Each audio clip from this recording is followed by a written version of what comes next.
अस्सलाम वालेकुम दोस्तों। आज का जो हमारा टॉपिक है वो है आईआर स्पेक्ट्रोस्कोपी।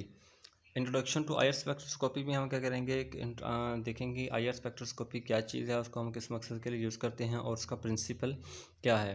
सबसे पहले इसका इंट्रोडक्शन पढ़ेंगे। इंट्रोडक्शन करने के बाद फिर हम देखेंगे इसका प्रिंसिपल क्या है, अब्जॉर्प्शन कैसे होती है और मालिक्यूल के अंदर चेंजेस क्या आती हैं, ठीक हो गया। और मालिक्यूल को हम स्टडी कैसे करते हैं इसमें, ये हम सब देखेंगे इसमें आईआर स्पेक्ट्रोस्कोपी में, ठीक हो गया। और सबसे पहले इसमें हम देखेंगे कि इलेक्ट्रोमैग्नेटिक स्पेक्ट्रम क्या चीज़ है। इलेक्ट्रोमैग्नेटिक स्पेक्ट्रम जो है वो हमें बताता है डिफरेंट रीजन्स के बारे में। डिफरेंट रीजन्स के बारे में हमें बताता है और हर रीजन की अपनी स्पेसिफिक जो होती है वेवलेंथ होती है, ठीक हो गया। जैसे हमारे पास जो है अल्ट्रा वायलेट है, उसकी मैंने मेंशन की हुई है 280 से 400 और 400 से 800 तक विजिबल की। उसके बाद आईआर, फिर माइक्रोवेव और फिर रेडियो वेव, ठीक हो गया। अब इसमें जो आईआर की रेंज जो है हमारे पास वो है 25 से 2.5 माइक्रोमीटर, ये इसकी रेंज है आईआर की। और आईआर में भी डिफरेंट रेंजेस होती हैं, मिड आईआर, नियर आईआर और जो है फार आईआर। मिड आईआर जो है हमारे पास नियर आईआर, उसकी रेंज जो है 0.76 से 3 तक होती है, और जो मिड है उसकी 3 से 50 और फार आईआर की 50 से 1000 माइक्रोमीटर तक होती है। याद रखें कि ये जो हमारे पास मैंने यहाँ पे पैरामीटर वेवलेंथ का शो किया हुआ ये माइक्रोमीटर में है, लेकिन आईआर को जब हम स्टडी करते हैं तो हमने क्या करना होता है कि मालिक्यूल को लेना होता है, उसका सैंपल तैयार करना होता है, उसके ऊपर आईआर रेडिएशंस फॉल करवानी होती हैं, फिर उसकी हम स्पेक्ट्रम ऑब्टेन करते हैं और उस स्पेक्ट्रम को देख के फिर हम उसके स्ट्रक्चर को डिटरमाइन करते हैं कि ये कौन सा मालिक्यूल है, उसके स्ट्रक्चर क्या है, ठीक हो गया। तो उसमें स्पेक्ट्रम में हम जो है वो वेवलेंथ यूज़ करते होते हैं, वो ये वाला मतलब जो उसका यूनिट है माइक्रोमीटर में यूज़ नहीं करते होते, ना वेवलेंथ यूज़ करते हैं हम उसमें, वहाँ पे यूज़ करते होते हैं वेव नंबर। जो वेव नंबर है वो रेसिप्रोकल है वेवलेंथ का। तो हम उसमें क्या करेंगे, उसका जो यूनिट है वेव नंबर का वो है पर सेंटीमीटर। तो हम क्या करेंगे, माइक्रोमीटर को पर सेंटीमीटर में कन्वर्ट करेंगे, तो फिर हम वो यूज़ करेंगे पर सेंटीमीटर मतलब माइक्रोमीटर जो है हमारे पास स्पेक्ट्रम है। जैसे मैंने यहाँ पे स्पेक्ट्रम शो किया है, इसकी रेंज मैंने यहाँ पे दी है, यहाँ पे ये रेंज है और ये मैंने स्पेक्ट्रम बनाया है। ये रेंज है आईआर स्पेक्ट्रम की, जो रेंज है 400 पर सेंटीमीटर से 4000 पर सेंटीमीटर तक होती है, ठीक हो गया। ये इसकी आईआर की रेंज है। अगर हमारे पास वैल्यू जो है वो माइक्रोमीटर में है, ये बाज़ को एमसीक्यूज़ पे वगैरह में आ जाता है कि जो आईआर की रेंज है वो नैनोमीटर में क्या है, नीचे ऑप्शंस दिए होते हैं, और पर सेंटीमीटर में क्या है वो भी नीचे ऑप्शंस दिए होते हैं। तो फिर हम खुद उनको कन्वर्ट करना पड़ता है, कन्वर्ट करके देखना पड़ता है कि वो उसकी वैल्यू क्या आती है। मैंने तो जो पर सेंटीमीटर जो वेव नंबर है उसमें तो ये कन्वर्ट करके लिखा हुआ है कि ये 400, इसकी ये 400 आएगी और इसकी ये 4000 मतलब 4000 आएगी। 400 से 4000 तक ये आ जाती है हमारे पास इसकी रेंज। लेकिन अगर हमारे पास इसको नैनोमीटर में कन्वर्ट करना हो तो फिर उसको हम कन्वर्ट करके देखेंगे, ठीक हो गया। और इसमें कन्वर्ट करने का जो हमारे पास फार्मूला क्या है, अगर माइक्रोमीटर में वैल्यू दी गई है उसको हमें पर सेंटीमीटर में कन्वर्ट करना है तो हम उसका करेंगे 1 माइक्रोमीटर जो उसकी वैल्यू है वेवलेंथ की वो पुट करेंगे और 10,000 से मल्टीप्लाई करेंगे। अगर हम 25 लिखें यहाँ पे 1/25, तो हमारे पास जो आंसर आता है 0.04 आता है, उसको 10,000 मल्टीप्लाई करेंगे तो हमारे पास 400 आएगा। अगर हम ये करेंगे तो 0.4 आएगा, 0.4 को करेंगे 10,000 से तो हमारे पास जो वैल्यू आएगी वो 4000 आ जाएगी, ठीक हो गया। अगर हमारे पास जो है पर सेंटीमीटर में है और हमने उसको माइक्रोमीटर में कन्वर्ट करना है तो ये उसका फार्मूला मैंने दोनों फार्मूले से दे दिए हैं, ये फार्मूला उसका और ये फार्मूला पर सेंटीमीटर में कन्वर्ट करने का, ठीक हो गया। आईआर की रेंज होगी उसके हमने मेंशन किस में करना है, जो है वेव नंबर में शो करना है, और वेव नंबर का यूनिट क्या है, पर सेंटीमीटर, ठीक हो गया। अब नेक्स्ट एक रिलेशन आता है E is equal to H mu. H Planck's constant है, इसकी स्पेसिफिक वैल्यू होती है, और E जो है एनर्जी है। हर एक रेडिएशन जो है उसकी अपनी एक स्पेसिफिक एनर्जी होती है, स्पेसिफिक वेवलेंथ होती है और स्पेसिफिक एनर्जी होती है, ठीक हो गया। और वो इस रिलेशन के अकॉर्डिंग, ये जो हमारे पास इक्वेशन है, इस इक्वेशन के अकॉर्डिंग अगर हम एच कांस्टेंट जो है इसको निकाल दें और प्रोपोर्शनलिटी का साइन लिखें तो हमारे पास जो है energy directly proportional to wave number आता है। इसका मतलब क्या है, जो वेव नंबर है हमारे पास एक्चुअल फ्रीक्वेंसी को, इसको हम फ्रीक्वेंसी को कहते होते हैं। तो इसका क्या मतलब है कि जितनी ज़्यादा फ्रीक्वेंसी होगी किसी भी वेव की, किसी भी रेडिएशंस की, जितनी ज़्यादा फ्रीक्वेंसी होगी उसकी एनर्जी उतनी ही ज़्यादा होगी। Greater the frequency greater the energy, lower the frequency lower the energy. In other words we can say that higher the wave number high the energy. जितना ज़्यादा वेव नंबर होगा उतना ही ज़्यादा उसकी जो एनर्जी होगी। और जो वेव नंबर है वो इन्वर्सली प्रोपोर्शनल टू वेवलेंथ होता है। तो हाँ, अगर हम वेव नंबर की जगह पे वेवलेंथ की वैल्यू पुट करें तो हमारे पास जो है energy inversely proportional to wavelength कि कोई भी हमारे पास रेडिएशंस हैं उसकी जितनी ज़्यादा वेवलेंथ होगी एनर्जी उसकी उतनी ही कम होगी। ठीक हो गया। इसलिए यहाँ पे हमारे पास जो है एक्स रेज हैं उनकी वेवलेंथ जो है बहुत शॉर्टर होती है और उनकी एनर्जी बहुत ज़्यादा हाई होती है। उसके बाद अल्ट्रावायलेट होती है, उनकी वेवलेंथ इसकी बनिस्बत थोड़ी ज़्यादा होती है, इसलिए इनकी एनर्जी जो है वो कम होना शुरू हो जाती है। और इसकी एनर्जी इससे भी कम होती है क्योंकि इसकी जो वेवलेंथ है 400 से 800 नैनोमीटर तक चली जाती है और इसकी वेवलेंथ और इंक्रीज़ हो जाती है। और इंक्रीज़ होने की वजह से आईआर की जो एनर्जी होती है वो विजिबल और अल्ट्रावायलेट और एक्सरे से बहुत कम हो जाती है। ठीक हो गया। तो ये था हमारे पास इसका ब्रीफ इंट्रोडक्शन। आईआर क्या है, इसकी रेंज क्या है, इसकी वैल्यूज़ क्या होती हैं और उसमें हमारे पास एनर्जी के साथ रिलेशन क्या है, वेवलेंथ के साथ रिलेशन क्या है, वेव नंबर का हम यूज़ क्यों करते होते हैं। ठीक हो गया।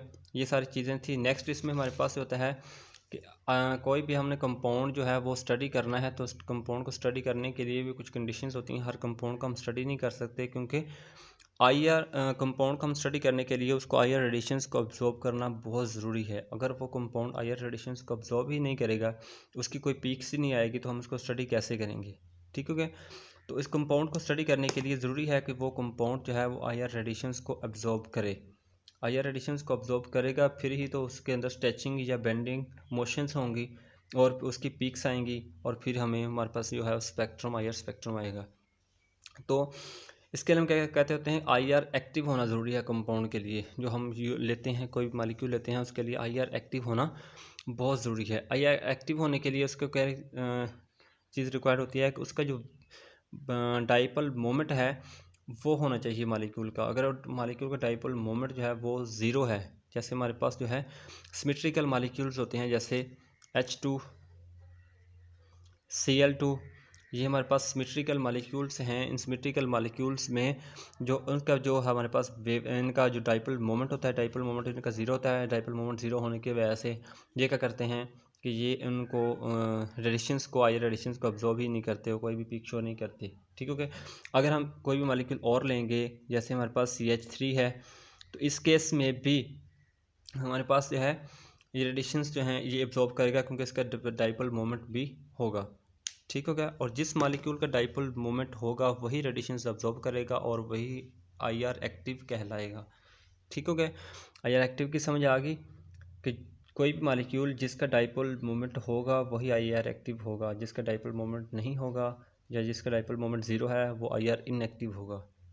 ठीक हो गया। नेक्स्ट है मूड्स ऑफ वाइब्रेशन। जो है मूड्स ऑफ वाइब्रेशन क्या हैं कि 2 मूड्स ऑफ वाइब्रेशन होते हैं। एक है हमारे पास स्ट्रेचिंग मोशन, दूसरा है हमारे पास बेंडिंग मोशन। जो स्ट्रेचिंग मोशन है उसमें क्या होता है और जो बेंडिंग मोशन है उसमें क्या होता है, इसको हम वन बाय वन डिस्कस करेंगे। जो स्ट्रेचिंग मोशन है, एक्चुअली जो मॉलिक्यूल होता है, मॉलिक्यूल के अंदर बॉन्ड्स होते हैं हमेशा जो होता है वो वाइब्रेशनल मोशन में होते हैं। या तो वो स्ट्रेच हो रहे होते हैं या वो बेंड हो रहे होते हैं, मतलब वो मूव कर रहे होते हैं, वो उसके उनके में वाइब्रेशंस हो रही होती हैं, वाइब्रेशनल मोशंस में होते हैं। तो उनकी वाइब्रेशनल उसी के टाइप से हम कहते हैं मूड्स ऑफ वाइब्रेशन। उनमें कौन कौन सी वाइब्रेशंस होती हैं, एक होती है स्ट्रेचिंग मोशन और दूसरी होती है बेंडिंग। स्ट्रेचिंग में क्या होता है कि बॉन्ड लेंथ इंक्रीज़ होती है या डिक्रीज़ होती है। जैसे यहाँ पे मैंने शो करवाया कि ये जो बॉन्ड लेंथ है इसकी CH जो बॉन्ड एंगल है, ये जो है हमारे पास कोवलेंट बॉन्ड है, सिंगल कोवलेंट बॉन्ड, इसकी बॉन्ड लेंथ या कम होगी या ज़्यादा होगी, स्ट्रेच होगा ये, तो इसको हम कहते होते हैं stretching motion when bond length increase or decrease. ठीक हो गया। और ये जो है दूसरा हमारे पास बेंडिंग देख लें, तो बेंडिंग में हमारे पास बॉन्ड एंगल जो था वो डिक्रीज होगा या इंक्रीज होगा। ये देखें बॉन्ड एंगल जो है वो इन दोनों के दरमियान, ये हमारे पास जो है कोवलेंट बॉन्ड है, सिंगल कोवलेंट बॉन्ड, ये सिंगल कोवलेंट बॉन्ड है, इनके दरमियान जो बॉन्ड एंगल है वो कम होगा या ज़्यादा होगा। कम हो या ज़्यादा कैसे होगा कि ये दोनों जो मॉलिक्यूल्स हैं, जो एटम्स हैं सॉरी, ये या तो एक दूसरे की तरफ मूव करेंगे। अगर एक दूसरे की तरफ मूव करेंगे तो फिर क्या होगा, बॉन्ड एंगल कम होगा। अगर एक दूसरे से अवे मूव करेंगे तो बॉन्ड एंगल क्या होगा, वो इंक्रीज़ होगा। ठीक हो गया। तो इसी तरह जो है जो स्ट्रेचिंग मोशन है, उस जो स्ट्रेचिंग मोशन अकर्स होने के लिए जो फ्रीक्वेंसी है वो ज़्यादा दरकार होती है as compare to bending motion. ठीक हो गया। तो इसको हम कह सकते हैं जो stretching motion occurs at higher frequency than bending. ठीक हो गया। Higher frequency means higher energy, low frequency means lower energy. ये लो फ्रिक्वेंसी पे होंगी, लोअर एनर्जी पे होंगी, और ये हायर फ्रिक्वेंसी और हायर एनर्जी पे स्ट्रेचिंग वाइब्रेशंस होंगी। यहाँ पे मैंने शो करवाया है एग्जांपल लेके। ये हमारे पास कोई भी कीटोन है या कोई भी कार्बोनिल मालिक्यूल है, इसमें सी डबल बॉन्ड ओ जो है, इसमें मैंने ये एक एरो शो किया है जो कि शो कर रहा है किसको, स्ट्रेचिंग को, कि बॉन्ड जो है डबल बॉन्ड स्ट्रेच हो रहा है, या तो वो उसकी जो बॉन्ड लेंथ है वो कम हो रही है या ज़्यादा हो रही है, वो स्ट्रेच हो रहा है। ठीक हो गया। और दूसरा ऊपर मैंने शो करवाया है वो वैसे तो हमारे पास वो वैगिंग का होता है, जो वैगिंग जो हमारे पास उसकी उसी की टाइप है जो हमारे पास दूसरा है बेंडिंग है। तो उसको हम कहते हैं ये हमारे पास बेंडिंग मोशन हो रही है और ये हमारे पास स्ट्रेचिंग मोशन हो रही है। अगर हम स्ट्रेचिंग मोशन इसकी जो देखें वैल्यू जो है सी डबल बॉन्ड ओ, उसकी जो वैल्यू हमारे पास होती है वो 1650 से 1850 पर सेंटीमीटर के दरमियान होती है इसकी जो स्ट्रेचिंग मोशन होती है इस फ्रिक्वेंसी पे। इसका क्या मतलब है कि हमने जो है आई आर रेडिएशंस जो हैं स्पेक्ट्रम ड्रा करते हैं, तो पीछे भी हमने ड्रा किया था, वो 400 से 4000 तक होता है उसकी जो रेंज होती है। तो ये जो है 1650 से 1850 के दरमियान किसी भी फ्रिक्वेंसी पे जाके ये बॉन्ड क्या करेगा, वो आई आर रेडिएशंस को अब्जॉर्ब करेगा। अब्जॉर्ब करने के बाद फिर ये स्ट्रेच होगा, या तो इसकी अपनी जो बॉन्ड लेंथ है वो कम करेगा या ज़्यादा करेगा। इसकी पीक जो है इस रेंज पे हमारे पास स्पेक्ट्रम के अंदर आ जाएगी, तो हम इसको स्टडी कर लेंगे, हमें पता चल जाएगा कि ये जो पीक है वो कार्बोनिल की पीक है। ठीक हो गया। और हमारे पास जो है वो कार्बोनिल कंपाउंड है, कोई भी कीटोन है, या हमारे पास जो है दूसरा है एल्डिहाइड है। ठीक हो गया। एस्टर है, कोई भी चीज़ है। फिर नेक्स्ट हम जो ग्रुप्स हैं, फंक्शनल ग्रुप्स हैं, उनको हम स्टडी करते हैं, तो फिर हमें कंप्लीट जो है मालिक्यूल का पता चलता है। ठीक हो गया। अब स्ट्रेचिंग मोशंस में हमारे पास टू टाइप्स होती हैं। स्ट्रेचिंग मोशंस में आगे सिमेट्रिक मोशन और एसिमेट्रिक मोशन। अगर तो हमारे पास बॉन्ड लेंथ जो है वो इंक्रीज़ हो रही है, दोनों की बॉन्ड लेंथ, दो अगर हमारे पास एटम्स अटैच हैं, दोनों की जो बॉन्ड लेंथ इंक्रीज़ हो रही है, तो हम उसको कहेंगे सिमेट्रिक। अगर एक बॉन्ड लेंथ इंक्रीज़ हो रही है, दूसरी कम हो रही है, इंक्रीज़ हो रही है, दूसरी डिक्रीज़ हो रही है, तो उसको हम कहेंगे एसिमेट्रिक मोशन। इसी तरह हमारे पास बेंडिंग की भी टाइप्स होती हैं। रॉकिंग है, वैगिंग है, सीजरिंग है और ट्विस्टिंग है। इनको हम आगे डिटेल में स्टडी करेंगे कि रॉकिंग क्या होती है, वैगिंग क्या होती है, सीजरिंग क्या होती है और ट्विस्टिंग क्या होती है। ठीक हो गया। ये इसका इंट्रोडक्शन था आईआर का, एक छोटा सा ब्रीफ सा इंट्रोडक्शन था इसका। ये सारी चीज़ें जो है नेक्स्ट हम इसको डिटेल में स्टडी करेंगे। इन सब चीज़ों को भी डिटेल में स्टडी करेंगे और इन सब चीज़ों को भी डिटेल में स्टडी करेंगे, क्योंकि ये सारी चीज़ें जो है आगे इसी आईआर की बेस हैं। ठीक हो गया। नेक्स्ट जो है इसमें हमारे पास जो आता है कि जो आईआर है उसका जो प्रिंसिपल क्या है, आईआर का प्रिंसिपल क्या है। प्रिंसिपल का क्या मतलब है कि हमारे पास जो है अब्जॉर्प्शन कैसे होती है। हम आईआर रेडिएशंस को फॉलो करवाते हैं, तो अब्जॉर्प्शन मॉलिक्यूल के अंदर कैसे होती है, क्यों होती है, और अब्जॉर्प्शन के रिजल्ट में क्या चेंजेस आती हैं उसमें, तो वो हमारे पास सब कुछ है। इसके होता क्या है कि जो हमारे पास आईआर अब्जॉर्प्शन है, कोई भी अब्जॉर्प्शन प्रोसेस है, चाहे वो किसी भी जो हमारे पास है रेंज में हो, जो दूसरी जो हमने अब्जॉर्प्शंस पढ़ी हैं, तो अब्जॉर्प्शन जो प्रोसेस होता है वो क्वांटाइज्ड होता है। क्वांटाइज्ड मीन होता है कि जो हमारे पास फंक्शनल ग्रुप है उसने जो फ्रिक्वेंसी अब्जॉर्ब करनी है वो एक स्पेसिफिक फ्रिक्वेंसी होती है, वो उसी फ्रिक्वेंसी की रेडिएशंस को अब्जॉर्ब करेगा, दूसरी फ्रिक्वेंसी की रेडिएशंस को अब्जॉर्ब नहीं करेगा। क्वांटाइज्ड होता है, वो फिक्स्ड होती है, उनकी एनर्जी होती है। हर एक सिंगल बॉन्ड की अपनी फिक्स्ड एनर्जी होती है, डबल बॉन्ड की अपनी फिक्स्ड एनर्जी होती है, ट्रिपल बॉन्ड की अपनी होती है, CH की अपनी होती है, सबकी अपनी अपनी एक क्वांटाइज्ड फ्रिक्वेंसीज, क्वांटाइज्ड एनर्जीज होती हैं। उसी एनर्जी की, उसी फ्रिक्वेंसीज की जो रेडिएशंस हैं, आईआर रेडिएशंस हों या दूसरी हमारे पास अल्ट्रावायलेट हों, विजिबल हों, उसी फ्रिक्वेंसी की रेडिएशंस को ही वो अब्जॉर्ब करेगा। तो इसलिए हम कहते होते हैं अब्जॉर्प्शन प्रोसेस इज क्वांटाइज्ड। ठीक है। Molecule absorbs only selected frequencies. Selected frequencies मैंने आपको बता दिया है कि सिलेक्टेड फ्रिक्वेंसीज को ही अब्जॉर्ब करता है मॉलिक्यूल जो है, अपनी स्पेसिफिक जो है फ्रीक्वेंसी। मतलब जो मैंने आपको पहले बताया था कि जो मॉलिक्यूल के अंदर जो है बॉन्ड्स होते हैं वो हमेशा वाइब्रेशनल मोशंस में होते हैं, तो वो मूव करते रहते हैं, मोशन में होते हैं, वो चाहे वाइब्रेशनल मोशन हो या दूसरी मोशन हो।